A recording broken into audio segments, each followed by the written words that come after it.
حمد و ثنا اللہ رب العالمین احکم الحاکمین احسن الخالقین کی ذات کے لیے درود و سلام امام الانبیاء سید الانبیاء فخر الانبیاء جناب محمد الرسول اللہ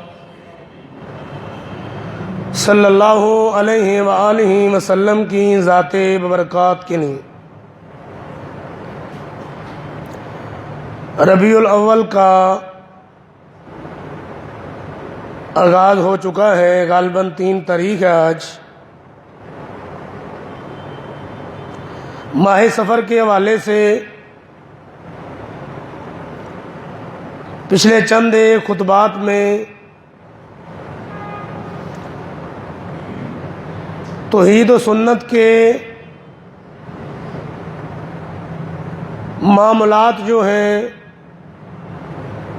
کہ ان کو ہی کافی سمجھنا چاہیے، اللہ کو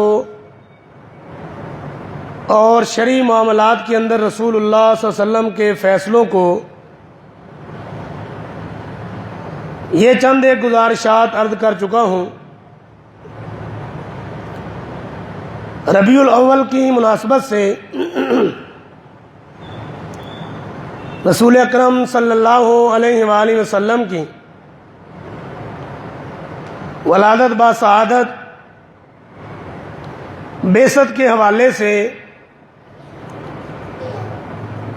گزارشات انشاءاللہ اگلے چند خطبات میں عرض کروں گا۔ نبی پاک صلی اللہ علیہ وسلم کی دنیا کائنات میں بہت ساری حیثیتیں ہیں، جس طرح کہ آپ رحمت للعالمین ہیں، آپ رؤوف الرحیم ہیں، اور آپ کا وجود پاک کائنات والوں کے لیے باعث برکت و رحمت ہے۔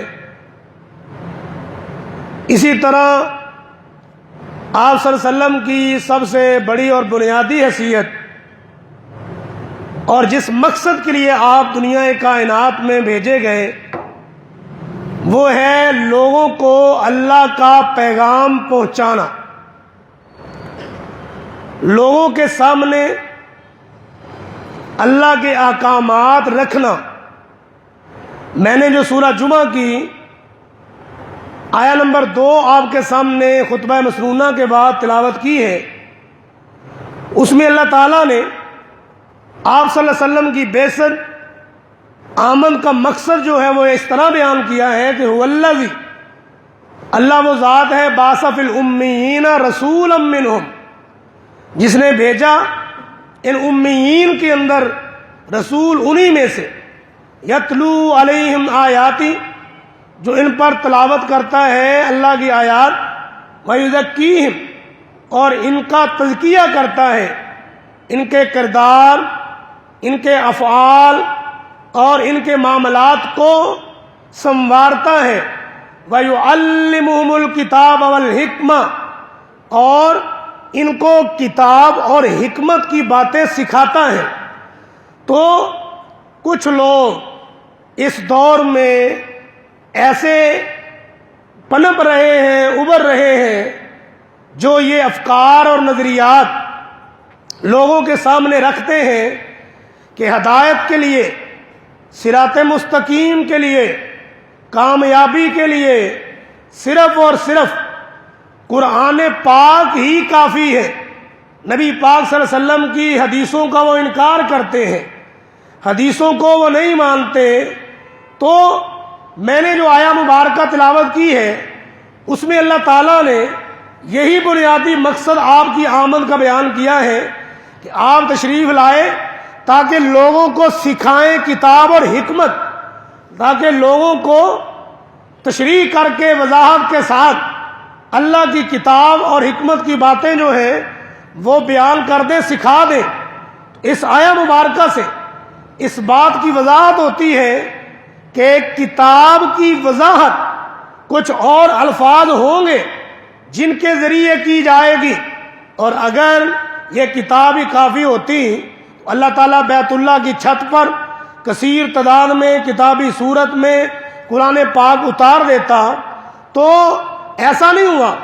نبی پاک صلی اللہ علیہ وسلم کے قلب اطہر پر اللہ نے اپنا کلام اتارا اور پھر آپ کی حیثیت یہ مسلمہ بیان کر دی کہ آپ اس کتاب کو لوگوں کے سامنے بیان کریں گے تو جس طرح گائیڈ بک کوئی بھی اسٹوڈنٹ اپنی اصل کتاب کے متن کو سمجھنے کے لیے استعمال کرتا ہے یا معلم ٹیچر استاد کی ضرورت محسوس کرتا ہے، تو ایسے ہی قرآن پاک کے متن کے لیے جو گائیڈ بکس ہیں وہ ہیں نبی پاک صلی اللہ علیہ وسلم کے فرامین، جو تشریح کرنے والی باتیں ہیں وہ ہیں نبی پاک صلی اللہ علیہ وسلم کی حدیثوں پر مشتمل کتابیں.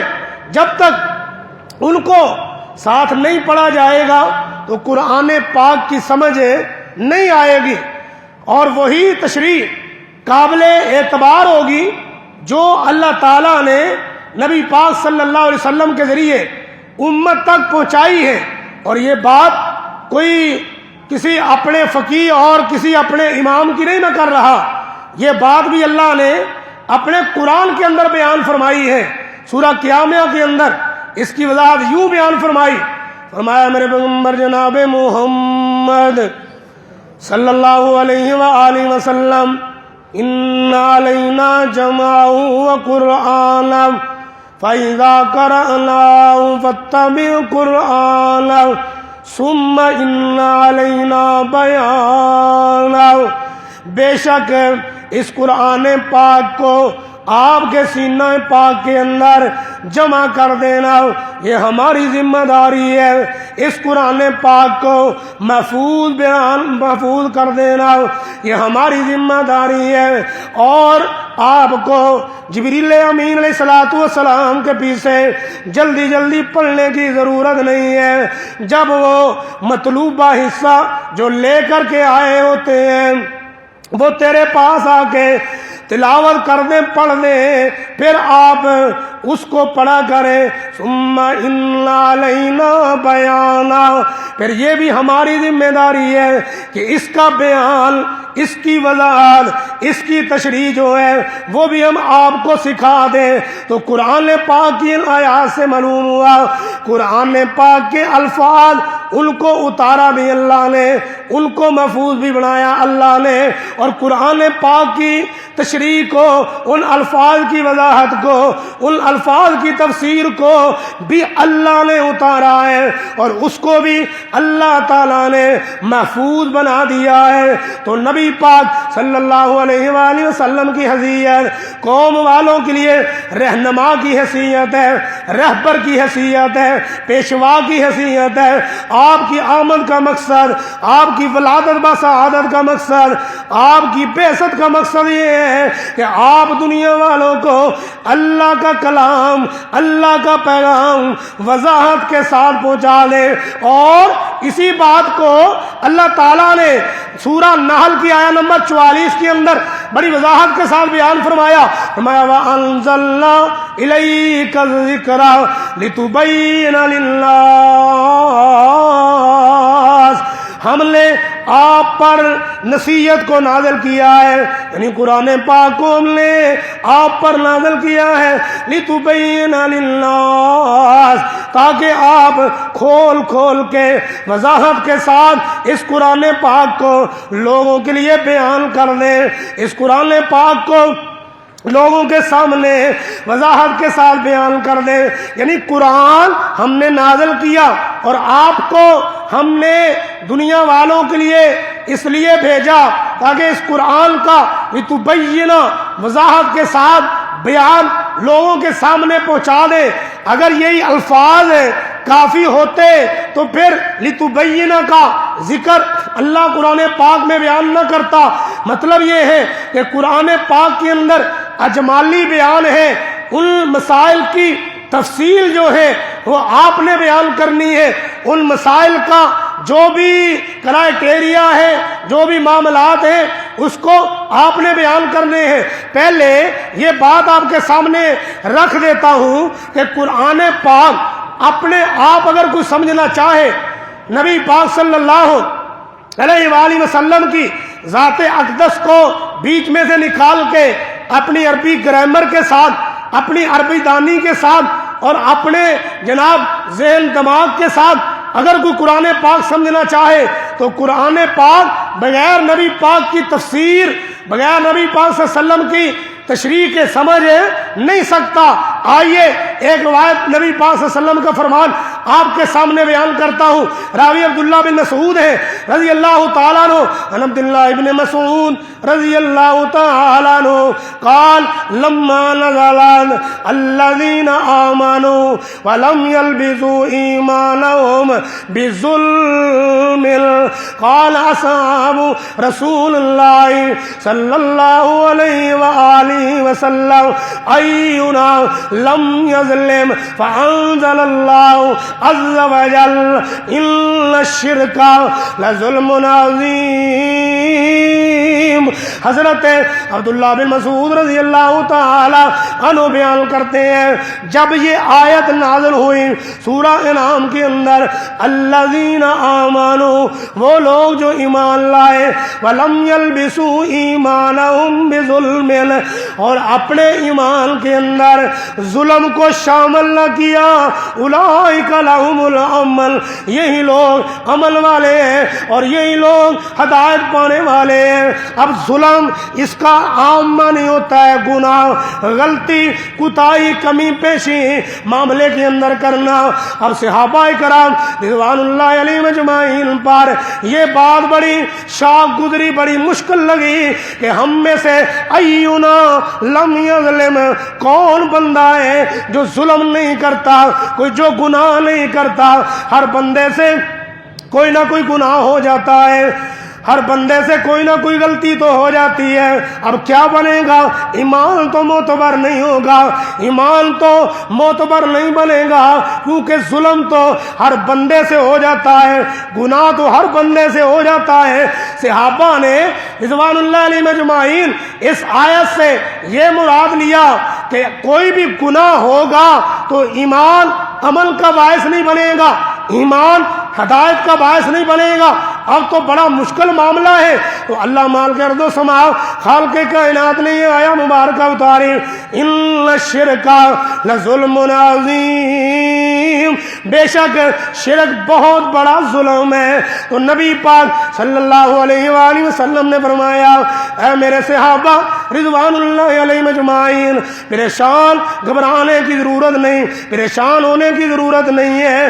اللہ نے یہاں پر ظلم کا جو لفظ استعمال کیا ہے وہ ان الشرک لظلم عظیم، شرک کے بارے میں استعمال کیا ہے کہ شرک اگر کوئی بندہ اپنے ایمان کے اندر ملا لے گا، ایمان کا بھی دعویٰ کرے گا، شرک جیسا ظلم بھی کرے گا، ایمان کا دعویٰ بھی کرے گا، شرک جیسا گناہ بھی کرے گا، تو وہ بندہ نہ عمل پا سکے گا، نہ ہدایت پا سکے گا، نہ ہی اس کا ایمان معتبر قرار دیا جا سکے گا۔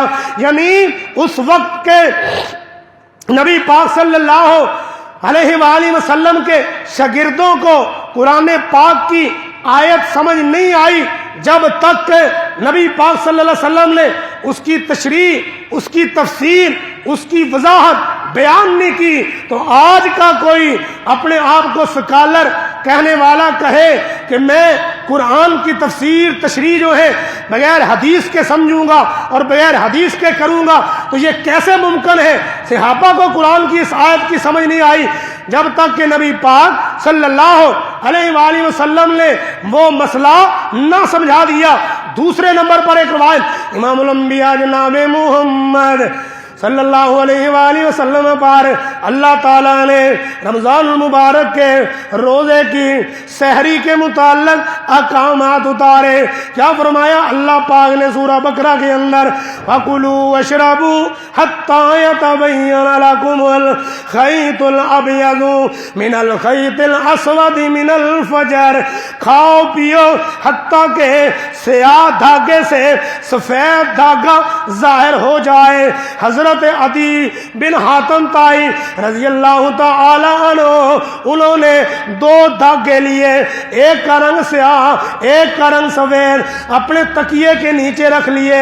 وہ ان دھاگوں کو دیکھتے ہیں رات کے اندر کہ پتہ لگے سیاہ کون ہے اور سفید کون سا دھاگا ہے۔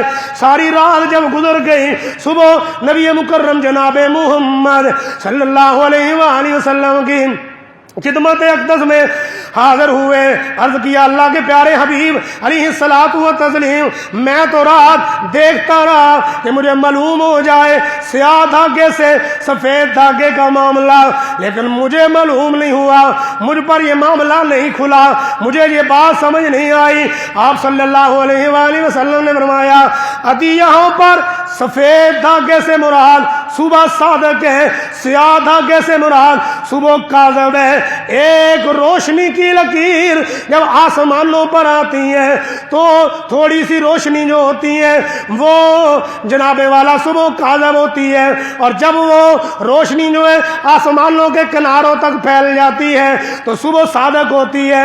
اس آیت کا یہ مطلب ہے۔ اب صحابی رسول نے اپنے آپ آیت کا مطلب سمجھنا چاہا لیکن بات سمجھ نہیں آئی، جب تک کہ نبی پاک صلی اللہ علیہ وآلہ وسلم نے مسئلہ سمجھا نہ دیا، جب تک کہ آپ نے اس مسئلے کی وضاحت فرمانا دی، تو ان 2 نبی پاک صلی اللہ علیہ وسلم کے فرامین سے یہ معلوم ہوا کہ قرآن اس وقت تک سمجھ نہیں آئے گا جب تک کہ نبی پاک صلی اللہ علیہ وآلہ وسلم کے فرمان کو ساتھ نہ جوڑا جائے، جب تک کہ آپ کے فرمان کے نہ ساتھ پڑھا جائے۔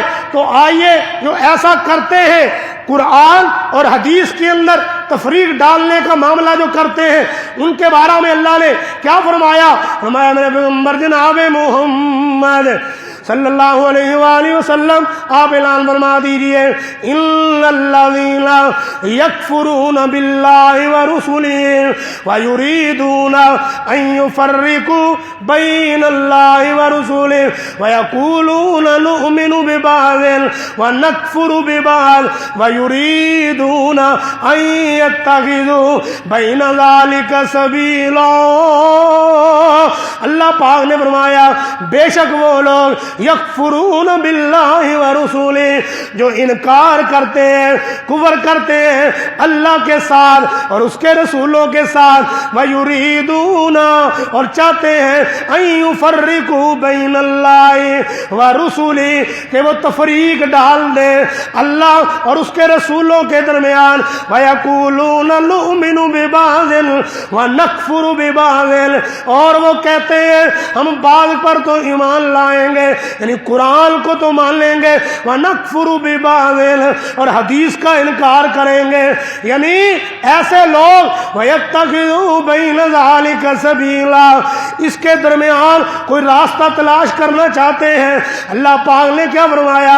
اولئک هم الکافرون حقا، یہی پکے کافر ہیں، یہی پکے اللہ کے باغی ہیں، کافر ہیں۔ یعنی قرآن پاک نے یہ واضح کر دیا جو تفریق کرتا ہے قرآن کے درمیان اور حدیث کے درمیان، اس کا ایمان اللہ کے ہاں قابل قبول نہیں ہے۔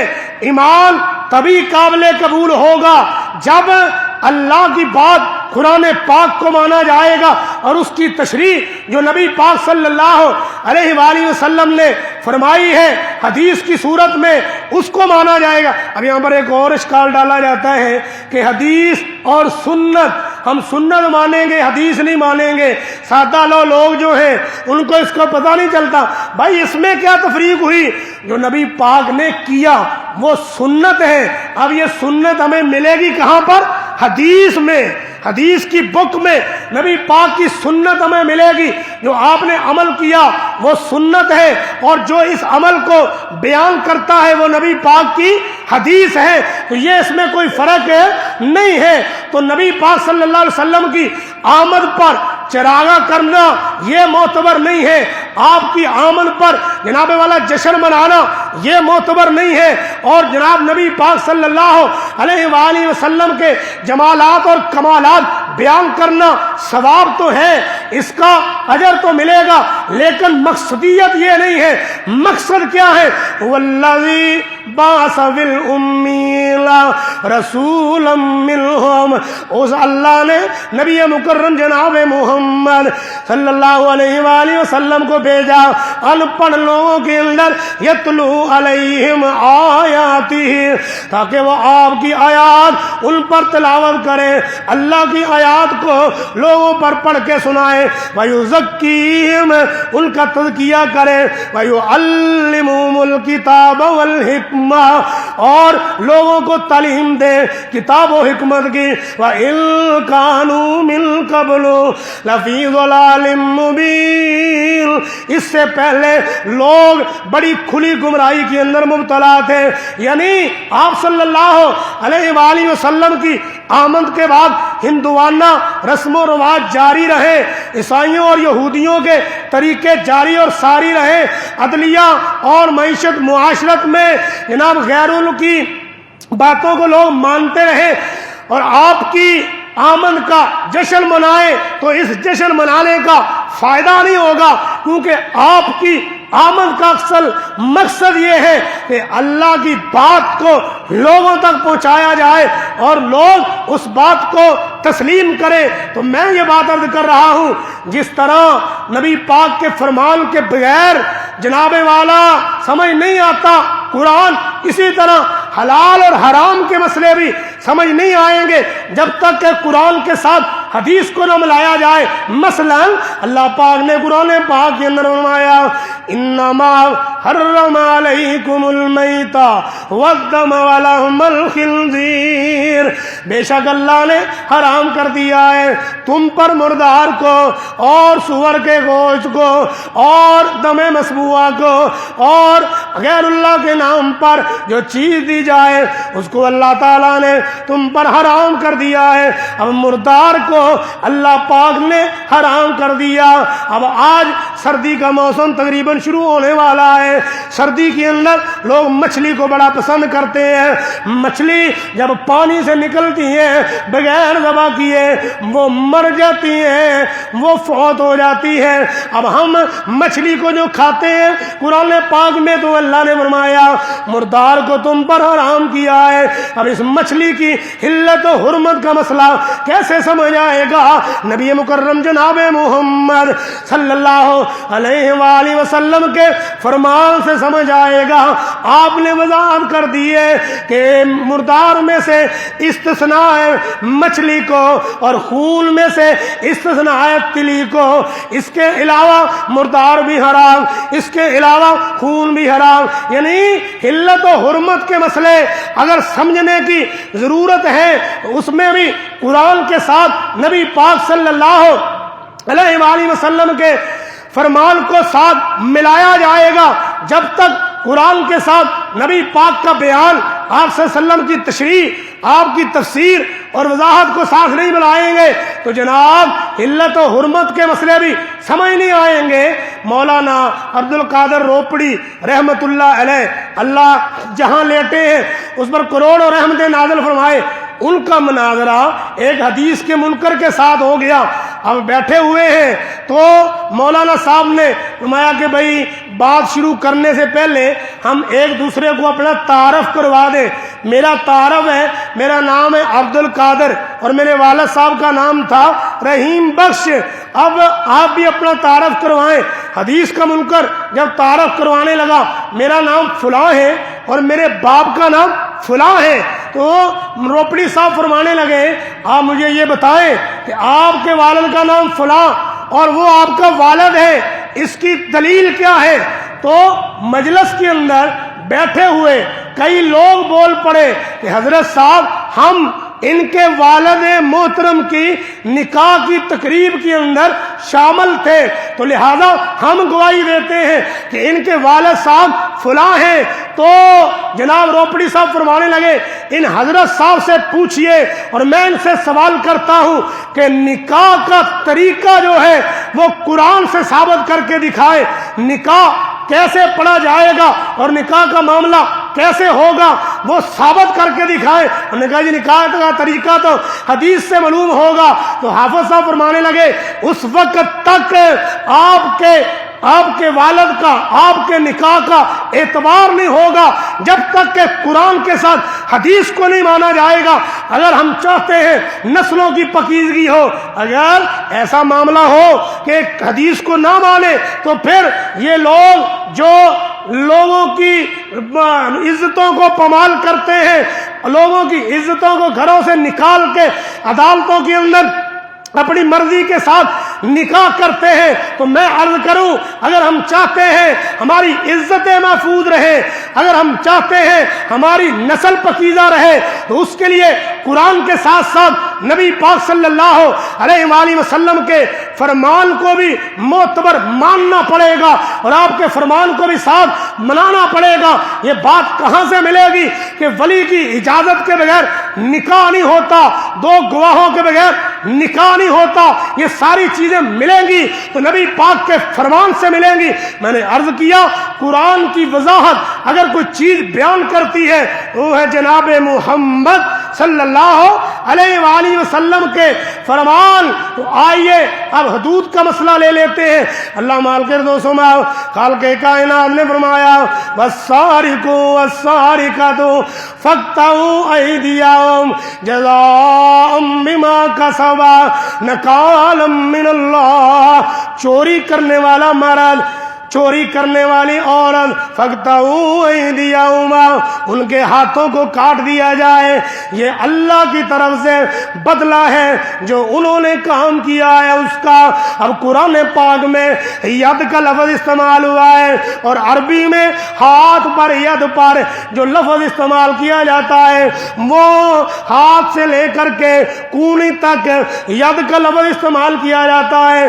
اب کہاں سے پتہ چلے گا کہ ہاتھ کتنا کاٹا جائے اور کتنی چوری پر کاٹا جائے؟ یہ پتہ چلے گا نبی پاک صلی اللہ علیہ وآلہ وسلم کے فرمان سے۔ آپ صلی اللہ علیہ وسلم نے فرمایا ایک دینار کا چوتھا حصہ اگر کوئی بندہ چوری کرتا ہے تو اس کا ہاتھ پونچے سے کاٹ دیا جائے۔ یعنی یہ وضاحت اگر بیان ہوئی ہے تو نبی پاک صلی اللہ علیہ وآلہ وسلم کے فرمان سے بیان ہوئی ہے، اور اسی لیے تو اللہ نے فرمایا وَأَنزَلْنَا إِلَيْكَ الذِّكْرَ، ہم نے آپ پر ذکر یعنی قرآن کو نازل کیا لِتُبَيِّنَ لِلنَّاسِ، تاکہ آپ لوگوں کو وضاحت کے ساتھ اس قرآن کو بیان کر دیں، تفصیل کے ساتھ اس قرآن کو بیان کر دیں۔ جس طرح ہاتھ کاٹنے کا مسئلہ وضاحت کے ساتھ کہ کتنی چوری پر اور کہاں سے کاٹا جائے گا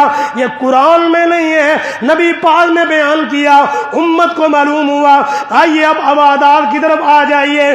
اللہ نے قرآن پاک میں فرمایا ان الصلاۃ کانت علی المؤمنین کتابا موقوتا، بے شک اللہ نے نماز کو مومنوں پر وقت مقررہ پر فرض کی ہے۔ اب قرآن کے اندر ہمیں معلوم نہیں ہوگا کہ فجر کی نماز کا وقت کون سا، ظہر کی نماز کا وقت کون سا، عصر کی نماز کا ٹائم کون سا، مغرب کس وقت پڑھی جائے گی، عشاء کی نماز کا ٹائم کب ہوتا ہے۔ تو اب اس آیت کو سمجھنے کے لیے نبی مکرم جناب محمد صلی اللہ علیہ وآلہ وسلم کے بیان کی ضرورت ہے، آپ کی تشریح کی ضرورت ہے، آپ کی وضاحت کی ضرورت ہے۔ پھر آپ نے بیان کیا کہ فجر اس وقت پڑھی جائے گی، ظہر کا یہ ٹائم ہوگا، عصر کا یہ وقت ہوگا، مغرب اس وقت ادا کی جائے گی، عشاء اس وقت پڑھی جائے گی۔ اب آ جائیے آگے، نماز پڑھی کیسے جائے گی؟ قرآن پاک کے اندر تو صرف اتنا ہے وَقُومُوا لِلَّهِ قَانِتِينَ، اللہ کے لیے مطیع و فرما بردار ہو کے کھڑے ہو جاؤ، یعنی کھڑے ہونے کا تذکرہ قرآن پاک کے اندر۔ کھڑا ہونا کیسے ہے؟ منہ کرنا کدھر ہے؟ کھڑے ہو کر کے پڑھنا کیا ہے؟ اس آیت کی وضاحت نبی پاک کا فرمان کرے گا۔ رکوع کے بارے میں فرمایا وَرْكَعُوا مَعَ الرَّاكِعِينَ، رکوع کرو رکوع کرنے والوں کے ساتھ۔ رکوع کرنا کیسے ہے؟ کتنا کرنا ہے؟ کس انداز میں کرنا ہے؟ اور رکوع کے اندر پڑھنا کیا ہے؟ یہ وضاحت ہوگی نبی پاک صلی اللہ علیہ وآلہ وسلم کے فرمان کے اندر۔ اللہ نے صرف سجدے کا تذکرہ کیا، فاسجد واقترب، سجدہ کریں اور اللہ کے قریب ہو جائیں۔ سجدہ کرنا کیسے ہے اور سجدے کے اندر پڑھنا کیا ہے، یہ وضاحت ہوگی پیغمبر جناب محمد صلی اللہ علیہ وآلہ وسلم کے فرمان کے اندر۔ اور ایک اعتراض کرتے ہیں کہ حدیث کو ہم اس لیے بھی نہیں مانتے کیونکہ قرآن پاک تو وہ ہے جس کی تلاوت نماز کے اندر ہوتی ہے، حدیث کی تلاوت تو نماز کے اندر نہیں ہوتی۔ میں نے کہا اگر وہ سمجھ لیں، اگر تھوڑا وہ غور و فکر کر لیں تو ان کو معلوم ہوگا کہ جتنی تلاوت حدیث کی نماز کے اندر ہوتی ہے اتنی تو قرآن پاک کی تلاوت نماز کے اندر ہوتی نہیں ہے۔ قرآن پاک کی تلاوت سورہ فاتحہ ہے اور اس کے بعد کچھ آیات ہیں وہ پڑھ لی جائے۔ اب آئیے حدیث کی تلاوت آپ کے سامنے عرض کر دیتا ہوں۔ اللہم باعث بینی و بین خطایایا، یہ حدیث کی تلاوت ہے نماز کے اندر۔ سبحانک اللہم و بحمدک تبارک اسمک، یہ حدیث کی تلاوت ہے نماز کے اندر۔ اللہ اکبر، یہ حدیث کی تلاوت ہے نماز کے اندر۔ سبحان ربی العظیم، یہ حدیث کی تلاوت ہے قرآن کے اندر۔ سمیع اللہ لمن حمدہ، یہ حدیث کی تلاوت ہے قرآن نماز کے اندر۔ ربنا ولک الحمد، یہ حدیث کی تلاوت ہے نماز کے اندر۔ سبحان ربی الاعلیٰ، یہ حدیث کی تلاوت ہے نماز کے اندر۔ التحیات، یہ حدیث کی تلاوت ہے نماز کے اندر، دو سجدوں کے درمیان۔ رب اغفر لی، یہ حدیث کی تلاوت ہے نماز کے اندر۔ درود ابراہیمی، اللہم صلی علی محمد، یہ حدیث کی تلاوت ہے نماز کے اندر۔ اللہم انی اعوذ بک من عذاب القبر، یہ حدیث کی تلاوت ہے نماز کے اندر۔ السلام علیکم ورحمۃ اللہ، یہ حدیث کی تلاوت ہے نماز کے اندر۔ نماز کی ابتدا بھی حدیث کی تلاوت سے، نماز کا اختتام بھی حدیث کی تلاوت سے۔ تو میں نے عرض کیا اس وقت تک نماز نہیں بنے گی جب تک قرآن کے ساتھ پیغمبر جناب محمد صلی اللہ علیہ وآلہ وسلم کے فرمان کو نہ ملا لیا جائے۔ اسی طرح دوسری عبادات ہے حج کا ضمناً تذکرہ قرآن کے اندر۔ حج کب شروع کرنا ہے، کون سی تاریخ سے شروع کرنا ہے اور کس جگہ سے شروع کرنا ہے، یہ نبی پاک صلی اللہ علیہ وآلہ وسلم کے فرمان سے ملے گا۔ زکوٰۃ ادا کرنے کا حکم، زکوٰۃ کتنے مال پر فرض ہوتی ہے، کن کن لوگوں کو دی جائے گی، کتنی مدت کے بعد دی جائے گی، یہ نبی پاک صلی اللہ علیہ وآلہ وسلم کے فرمان سے بات واضح ہوگی۔ تو میں نے عرض کیا کوئی بھی معاملہ دین اسلام کا اس وقت تک معتبر نہیں بنے گا، اس وقت تک سمجھ میں نہیں آئے گا جس وقت تک قرآن کے ساتھ نبی پاک صلی اللہ علیہ وآلہ وسلم کے فرمان کو نہ سمجھا جائے، آپ کے فرمان پر عمل نہ کیا جائے، ایمان نہ لایا جائے۔ اور میں نے عرض کیا کہ امت کا المیہ یہ ہے کہ وہ لوگ جو اپنے آپ کو ایماندار کہلانے والے ہیں اور نبی پاک صلی اللہ علیہ وسلم کے ساتھ محبت الفت عقیدت کے دعویٰ دار ہیں، لیکن المیہ کیا ہے کہ نبی پاک صلی اللہ علیہ وسلم کے فرمان کو ماننے کی بجائے وہ پرکھتے ہیں کیا امام مالک رحمت اللہ علیہ اس فرمان کے مطابق ان کا مسلک ہے کہ نہیں۔ اگر نہیں ہے تو پھر بھی جناب والا نبی پاک کے فرمان کو چھوڑ دیتے ہیں اور امام مالک کے قول کو ترجیح دیتے ہیں، یہ بہت بڑا المیہ ہے۔ اسی طرح لوگ دیکھتے ہیں کہ حدیث کیا ابو حنیفہ رحمت اللہ علیہ کے موقف کے مطابق ہے کہ نہیں، اگر ہے تو مان لی، نہیں تو چھوڑ دیا۔ کتنی ہی حدیثیں ہیں نماز کے معاملے میں، کتنے ہی نبی پاک کے فرامین ہیں عبادات کے معاملے میں جن کو چھوڑ دیا جاتا ہے امام کے قول کے مقابلے میں اگر آئے۔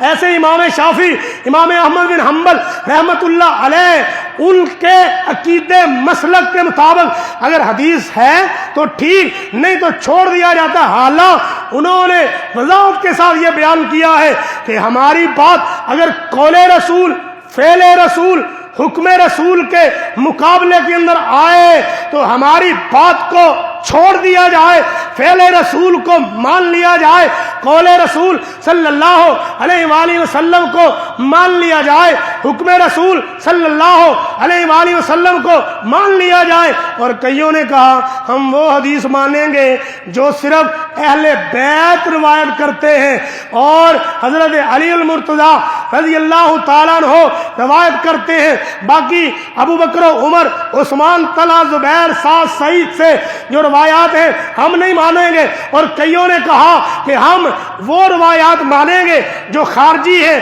کہ جو ابو بکر و عمر و عثمان، طلحہ، سعید، سعد بیان کریں گے، جو علی رضی اللہ تعالیٰ عنہ بیان کریں گے ہم نہیں مانیں گے۔